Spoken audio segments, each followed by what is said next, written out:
Mega power star Ram Charan Tej, star director Shankar కలిసి చేస్తున్న pan India cinema game changer.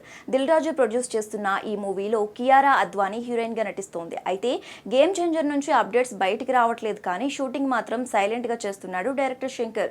ఇటీవలే game changer Mysore schedule complete అయింది. ప్రస్తుతం షెడ్యూల్ బ్రేక్ లో ఉన్న చిత్ర యూనిట్ నెక్స్ట్ షెడ్యూల్ కోసం రెడీ అవుతున్నారు.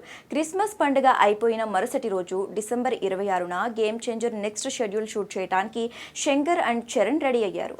అయితే న్యూ ఇయర్ వస్తుంది కాబట్టి ఈ షెడ్యూల్ కొన్ని రోజులు మాత్రమే జరగనుంది. డిసెంబర్ 26 నుంచి 30 వరకు మాత్రమే ఈ షార్ట్ షెడ్యూల్ జరగనుంది. జనవరి నుంచి back to back schedules complete చేస్తే 2024 ఫిబ్రవరి నెలలో షూటింగ్ పార్ట్ కంప్లీట్ చేసుకునే ఛాన్స్ ఉంది. గేమ్ చేంజర్ రిలీజ్ వచ్చే సమ్మర్ తరువాతే ఉండే అవకాశం ఉంది. సినిమా రిలీజ్ ఎలాగో లేట్ అవుతుంది కాబట్టి మెగా ఫ్యాన్స్ కోసం మంచి అప్డేట్స్ అయినా బయటికి వదిలితే బాగుంటుంది. ఇప్పటికే జరగండి సాంగ్ దీపావళికి బయటికి వస్తుందని మెగా ఫ్యాన్స్ వెయిట్ చేసి బాగా డిసప్పాయింట్ అయ్యారు. ఈసారి అలా మిస్ చేయకుండా మంచి అకేషన్ చూసుకుని జరగండి సాంగ్ ని రిలీజ్ చేస్తే ఫ్యాన్స్ లో జోష్ వస్తుంది. లేదంటే అసలు గేమ్ చేంజర్ ప్రాజెక్ట్ విషయంలో ఏం జరుగుతుంది అనే అయోమయంలో ఉంటారు. మరి గేమ్ చేంజర్ అప్డేట్ ఎప్పుడుంటుందో చూడాలి.